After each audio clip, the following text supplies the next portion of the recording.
ಇರ್ಬೋದು ಅಥವಾ ತಪ್ಪಿರ್ಬೋದು, ಅದು ಪೊಲೀಸ್ ಮಾಡಿರಲಿಕ್ಕಿಲ್ಲ ಅಂತ, ಪೊಲೀಸೇ ಡಿಸಿಷನ್ ತೆಗೆದುಕೊಂಡಿಕ್ಕಿಲ್ಲ, ರಾಜಕೀಯ ಡಿಸಿಷನ್ ಆಗಿದೆ.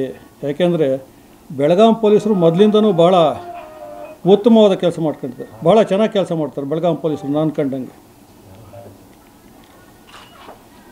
ಈ ರೀತಿ ಓಡಾಡಿಸ್ಕೊಂಡು ಹೋಗೋದು, ಅಲ್ಲೇ ಬೆಳಗಾಂನಲ್ಲೇ DR ಇತ್ತು, ಅಲ್ಲೇ KSRP ಯೂನಿಟ್ ಇದೆ, ಎಲ್ಲಾದರೂ ಒಂದು ಕಡೆ ಕುಂಡಿಸ್ಬಿಟ್ಟು ಏನು ಬೇಕೋ ವಿಚಾರಣೆ ಮಾಡಿ ನಾವು ಕೋರ್ಟು ಪ್ರೊಡ್ಯೂಸ್ ಮಾಡೋರಿಗೆ ಇವ್ರು ಏನು ಮಾಡಬೇಕು ಅದು ಮಾಡಿ ಬಿಡ್ಬೋದಾಯಿತು.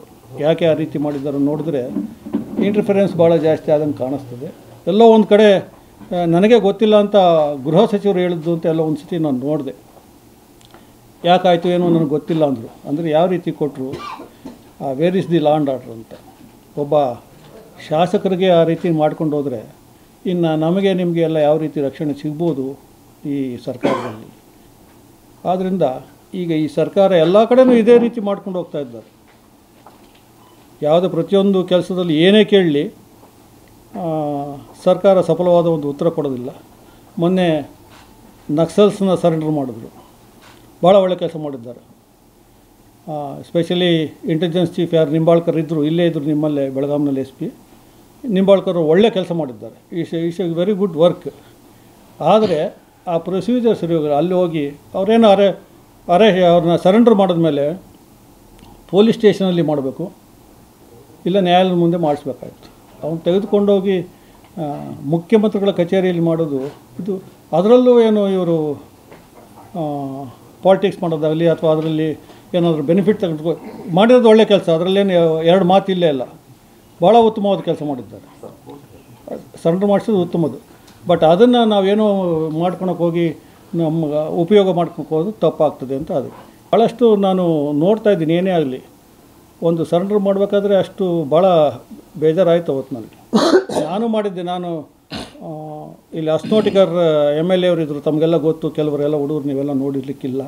ಈಗಿರೋ ಅಸ್ನೋಟಿಕರ್ ಅವ್ರ ತಂದೆ, ತಮಗೆಲ್ಲ ಗೊತ್ತಿದೆ. ಅವ್ರದ್ದು ಮರ್ಡ್ರ್ ಆಯಿತು ಕಾರವಾರದಲ್ಲಿ. ಆ ಮರ್ಡ್ರ್ನಲ್ಲಿ ನಾನು ಇನ್ವೆಸ್ಟಿಗೇಷನ್ ಮಾಡಲಿಕ್ಕೆ ದುಬೈಗೆ ಹೋಗಿದ್ದೆ. ದುಬೈಗೆ ಹೋಗ್ಬಿಟ್ಟು ಅಲ್ಲಿ ಬರಬೇಕಾದ್ರೆ ಅಲ್ಲೆಲ್ಲ ನಾವು ಕೆಲಸಗಳು ಮಾಡಿ ಅವ್ರನ್ನ ಅಕ್ಯೂಸ್ಡ್ ಹಿಡಿಬೇಕಾದ್ರೆ ಮುತ್ತಪ್ಪರೈ ಅಲ್ಲಿದ್ದ. ಮುತ್ತಪ್ಪರೈ ಇಲ್ಲಿಂದ ತಪ್ಪಿಸ್ಕೊಂಡು ಹೋಗಿದ್ದು. ಅವನ್ನ ನಾನು ಕರ್ಕೊಂಬಂದು ಇಲ್ಲಿ ಸರೆಂಡರ್ ಮಾಡಿಸ್ದೆ. ಆದರೆ ಸರೆಂಡರ್ ಮಾಡಬೇಕಾದ್ರೆ ನಾವು ಈ ರೀತಿ ಮಾಡಿಲ್ಲ. ಸೀದಾ ಪೊಲೀಸ್ ಸ್ಟೇಷನ್, ಅಲ್ಲಿಂದ ಕೋರ್ಟು, ಆಮೇಲೆ ಕೋರ್ಟ್ನಲ್ಲಿ ಏನೇನಾಯಿತು ಅದು ಬಿಟ್ಟಿದ್ದು ಬಿಡಿ, ಅದು ನಾವು ಕೋರ್ಟಿನ ವಿಷಯ ನಾನು ಮಾತಾಡೋಂಗಿಲ್ಲ. ಆ ರೀತಿ ಮಾಡಬೇಕೇ ಹೊರತು ಅದರಲ್ಲೂ ಪ್ರಚಾರ ತೆಗೆದುಕೊಳ್ಳೋದು ತಪ್ಪಾಗ್ತದೆ. ಕ್ರೆಡಿಟ್ ತೆಗೆದುಕೊಳ್ಳಿ. ಕ್ರೆಡಿಟ್ಟು ಪ್ರಚಾರಕ್ಕೂ ಎರಡು ಡಿಫರೆನ್ಸ್ ಇದೆ. The government should definitely take the credit, ಯಾರ್ದು ಈ ನಕ್ಸಲೈಟ್ಸ್ದು. ಆದರೆ ಪ್ರಚಾರಕ್ಕೋಸ್ಕರ ಏನೋ ಮಾಡ್ಕೊಂಡು ಅಲ್ಲಿ ಕೂತ್ಕೊಂಡು ಚೀಫ್ ಮಿನಿಸ್ಟ್ರು ಆಫೀಸ್ನಲ್ಲಿ ಮಾಡಿದ್ದು ತಪ್ಪು. ಇಂಥವೆಲ್ಲ ಮಾಡ್ಕೊಂಡು ಹೋಗ್ತಿದ್ದಾರೆ.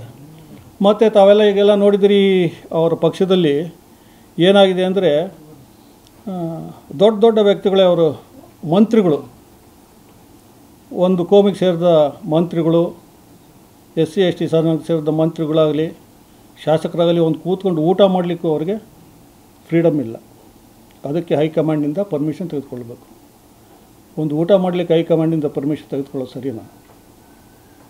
ಒಂದು ಡಿಸ್ಕಷನ್ ಮಾಡೋದೇ ಆಗಲಿ, ಡಿಸ್ಕಷನ್ ಮಾಡಬೇಕಾದ್ರೆ ಹೈಕಮಾಂಡ್ ಪರ್ಮಿಷನ್ ಬೇಕಾ? ಒಂದೇ ಪಾರ್ಟಿ ಇರ್ತಾರೆ, ಡಿಸ್ಕಷನ್ ಮಾಡ್ತಾರೆ. ಈಗ ನಾವು ಡಿಸ್ಕಷನ್ ಮಾಡ್ತೀವಿ. ಈಗ ನಾವು ಈಗಿದ್ದೀವಿ, ಯಾರೋ ನಾವಿಬ್ಬರು ಲಿಂಗಾಯತರಿದ್ದೀವಿ ಅಂತ ನಾವು ಹೋಗಿ ಒಂದು ಮಾತಾಡಿದ್ರೆ ಏನು ತಪ್ಪು? ಆಯಿತು, ಒಂದು ಜಾತಿಯವರೇ ಆಗಲಿ, ಒಂದು ಧರ್ಮದವರೇ ಆಗಲಿ, ಅವರೇ ಮಾಡಿದ್ರು, ಅವ್ರದ್ದಾದಂಥ ತಾಪತ್ರಗಳು ಕೆಲವು ಇರ್ತವೆ, ಅದನ್ನು ಅವರು ಡಿಸ್ಕಷನ್ ಮಾಡ್ಬೇಕು. ಅದಕ್ಕೂ ಫ್ರೀಡಮ್ ಇಲ್ಲ ಅಂದರೆ ಬಾಂಡೆಡ್ ಆದಂಗೆ ಆಯಿತು. ಇದು ಬಾಂಡೆಡ್ ಲೇಬರ್ ಆದಂಗೆ ಆಯಿತು.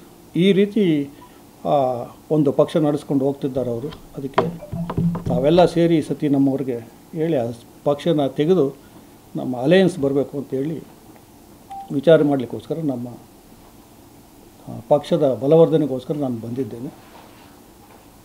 ಮತ್ತು ಇಲ್ಲಿ ಹುಬ್ಳಿ ಧಾರವಾಡದಲ್ಲಿ ಏನೋ ಇದ್ರೆ ತಮಗೆ ಗೊತ್ತಿದೆ. ಮಿಕ್ಕಿದ್ದು ಇಷ್ಟೇ ನಾನು ಹೇಳಬೇಕು ಅಂತ ಇದ್ದಿದ್ದು ತಮ್ಮಲ್ಲಿ. ತಾವೇನಾದ್ರು ಕೇಳೋದಿದ್ರೆ ನಾನು ನೋಡ್ತಾ ಇದ್ದೀನಿ. ಸರ್, ಈಗ ಶರಣಾಗತಿ ವಿಷಯವಾಗಿ ಮಾತಾಡಿ ಭಯೋತ್ಪಾದನೆ